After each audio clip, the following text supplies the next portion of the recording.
or the more I inflate myself, the more attachment to my ego, to my self-worth, to my immediate concerns in the world, the now are the entryway to love.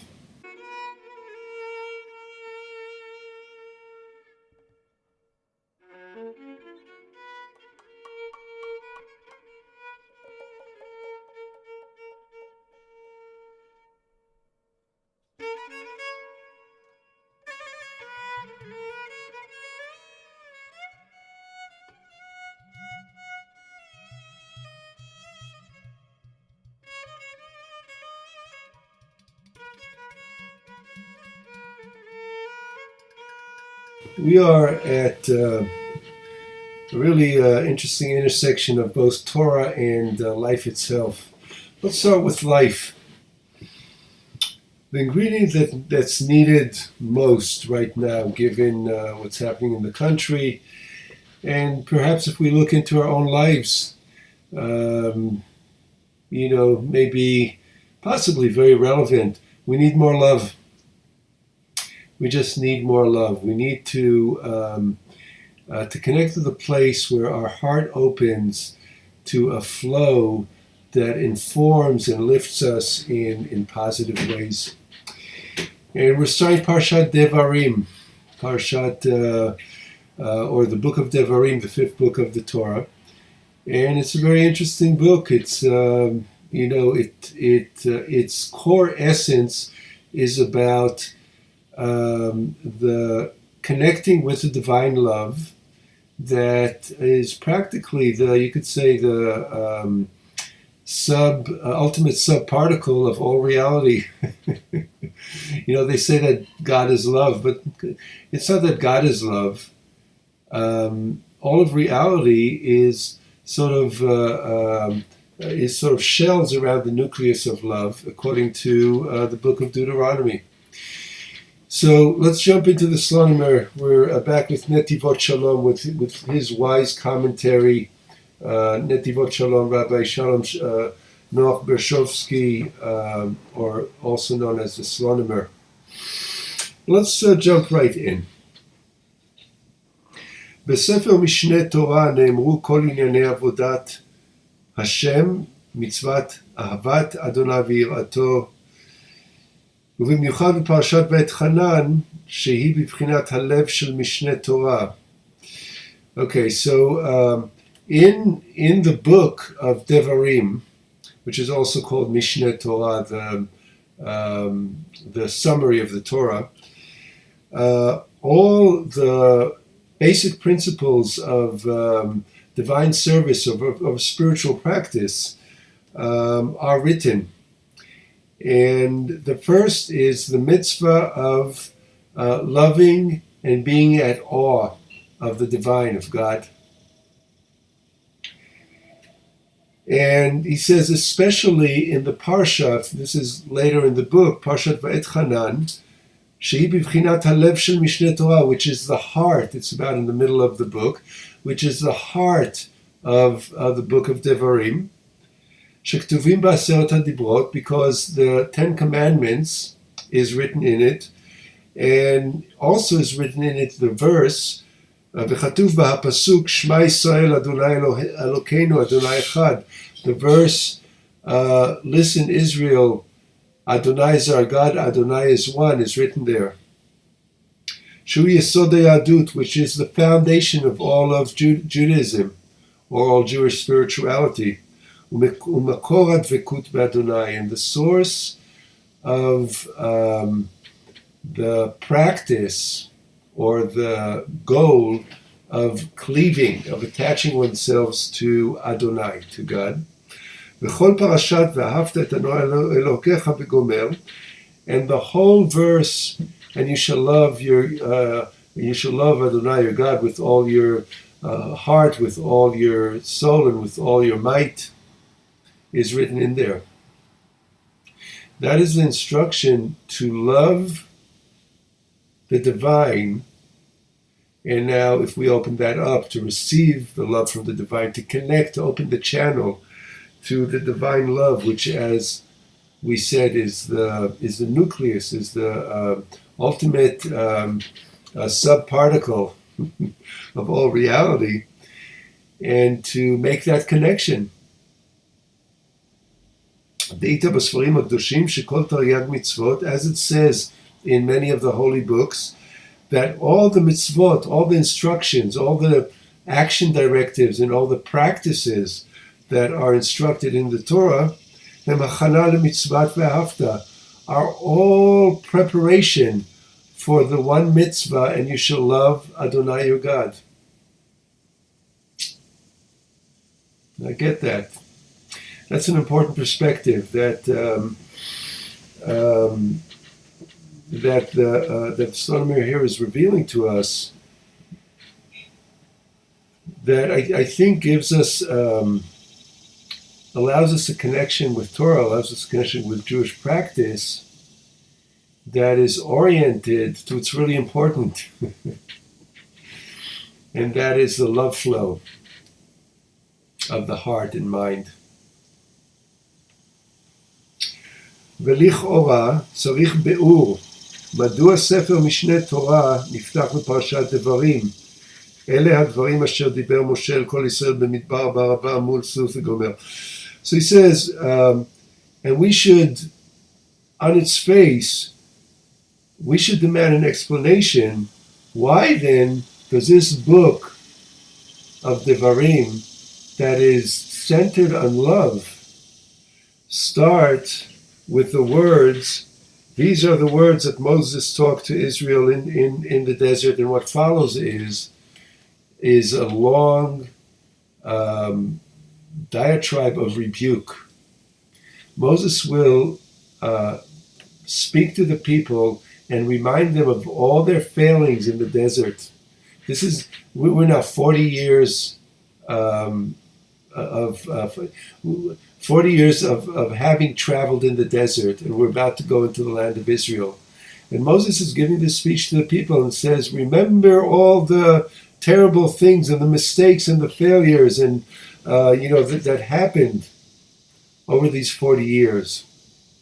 When you complained about no water, you complained about no food, and you complained about the scorpions and the snakes, and when you complained about this and complained about that, and wanted to go back to Egypt, and we're afraid of the giants in Canaan, in the land of Israel. We won't be able to go there. Where is God sending us? Why didn't we just stay slaves in Egypt? And Moses goes through this whole long rebuke. And the psalmist says, why didn't this book, which is all about love, start with the Parsha Va'etchanan, which is, and love Adonai your God, Adonai is one, right? It's and cleave, attach yourself to divinity, etc. It's this beautiful, deep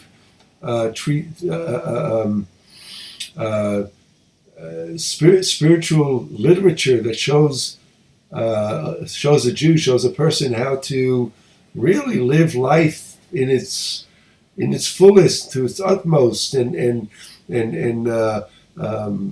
getting through all the veils, the distractions, and the blindness into being a full human being that's connected to all the great potential that life has to offer.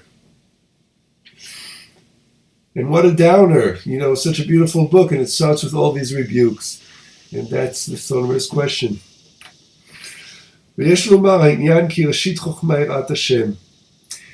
And we need to remember that the verse, the beginning of wisdom is the awe of God. And also where it says later, it says, remove yourself away, distance yourself from evil, and do good.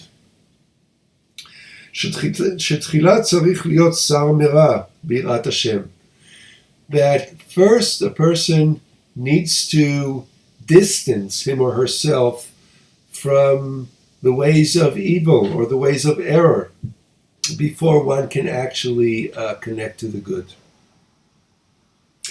וכדאית בחז"ל שהתורה ניתנה באימה וביראה ברטט ובזיע. And as the sages said in Talmud in Brachot 22 Kaf the Torah was given actually with fear, with concern, with trembling, and with with awe. And obviously we read that in Exodus when at the revelation of the Torah Mount Sinai. So there was earthquake and there was fire and there was clouds and thunder and lightning, and it was a bit of a overwhelming experience of it's a fear-invoking experience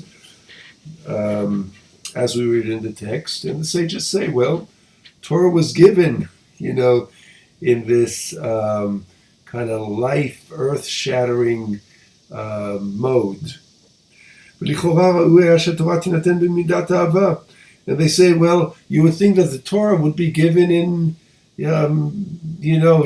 this environment of love and ease and peacefulness and nirvana, and that's how the Torah should have been given, not with all this with the fireworks and etc. And they say, why was the Torah supposed to be given in in calm and peace and love and goodness? Because that is the greater mitzvah in the Torah. That is the top mitzvah, is to be in the state of love. It's the top goal of the Torah. All of the teaching is towards, as we just read, is everything in the Torah is just preparation for attaining that state of loving openness. So why was the Torah then given in an atmosphere of fear and trembling? Because there's this principle that the beginning of wisdom, or the attainment of wisdom, starts with awe of the divine. So these are very good questions, aren't they? They're so foundational. If our aim is love, why not start it with love? Why start it with the opposite? והנה המידה של הכנעה ושברון לב מביאה את האדם לכל המדרגות הגבוהות ביותר. And teaches us astronomer that it's actually the case that the trait, the quality of humility and remorse bring a person to all of the higher levels. Without humility and remorse, none of the love that is the goal of Torah, goal of Jewish spiritual practice, can become available. Ukema'amar hakatuv, as it's written in Psalms 51, Lev nishbar v'nitka Elokim lo tivazeh. A broken and subdued heart will never be shamed or unappreciated by the divine. Even if a person has engaged in acts that deserve being underappreciated, being called upon, being even humiliated for or punished, right? But still, if a person is contrite and remorseful and humble in recognition of their own errors, then there would be no divine retribution or no divine put down. ולאידך מצינו בחז"ל, and so we find, now to the contrary, or by contrast, we also find in the words of the sages, again in the Talmud in Sota page 5, שהמתגאה, הקדוש ברוך הוא אומר עליו, אין אני והוא יכולים לדור. The person who is arrogant, a person who is prideful, about him the divine says, he or she and I cannot occupy the same space. God and the prideful cannot be in the same space. In other words, what does that mean about pride? What does pride do? It pushes God out. You want to be proud? You're alone. You want to have a strong ego? You want to be in control? You want to be full of yourself? Sure, you can do that. That is a choice. There is free choice. But then there's no God. There's no divinity. You're alone. You're disconnected. שאפילו אם אדם עבר על כל עבירות שבתורה, even if a person transgressed all the instructions of the Torah, לא נאמר עליו דבר כזה. So it's never said about any wrongdoing by Torah standards that God cannot share space with you. Only about one thing, about being prideful. Then God cannot share space with you. רק אם המתגאה, אין אני והוא יכולים לדור. With the pride one, God cannot occupy space with him or her. So the thesis here that the Sotomer is building is that in order to access the love that is the goal of Torah, there needs to be a certain conditioning of the psyche. And that conditioning requires a certain mode that would manage pridefulness, manage the ego. And when the ego is managed and we come to the place of self-recognition, remorse, and humility, right? The smaller we get, the bigger the gate. The smaller I get, or you could say the deeper I get, the wider the spiritual door opens. Or the more I inflate myself, the more attachment to my ego, to my self-worth, to my immediate concerns in the world, the narrower the entryway to love. So it's a little bit counterintuitive. Or maybe not, maybe it is intuitive. ועל כן התחיל משה רבנו את משנה תורה באלה הדברים, אשר דיבר משה על כל ישראל וגומר. And that is why Moses, our teacher, Moshe Rabbeinu, began the very special book of Devarim, the book of Mishneh Torah, with rebuke. These are the things that Moses spoke to the people of Israel, שמנה לפניהם את כל החטאים שעברו במדבר, בערבה וכו', by listing all the failures and all the wrongdoings that they had done over 40 years in the desert. In order to bring them to that state of a remorseful heart and a lowly ego.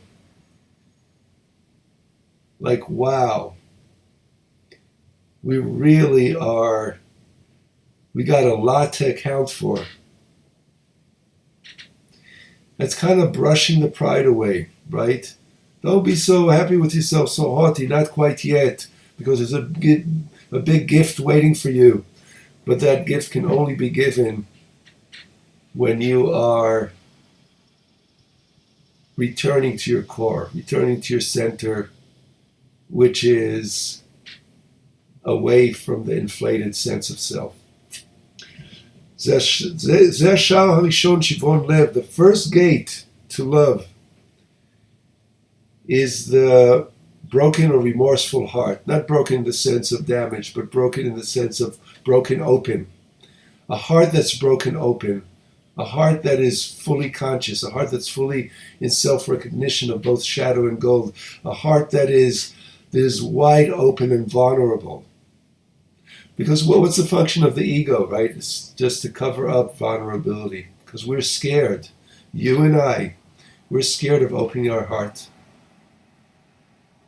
But that heart opening is the first gate towards the goal of Jewish spirituality, attaining love. ממנו עולים מעלה ומעלה בהשגת כל המדרגות שנאמרו בספר משנה תורה. And by entering that gate, then we ascend to higher and higher and higher levels of all the potential attainments that are listed in the book of Deuteronomy.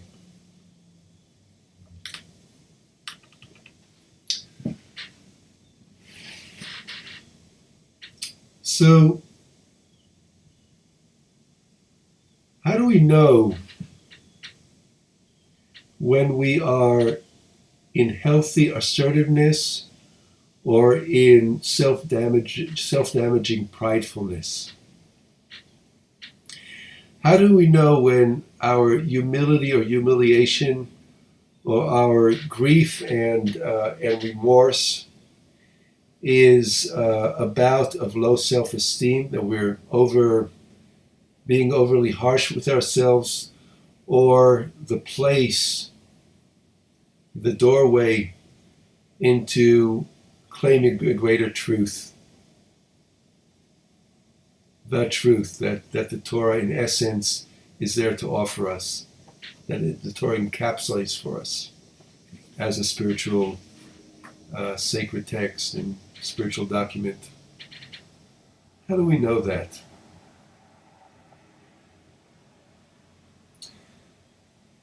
How do we know when negativity, when rebuke,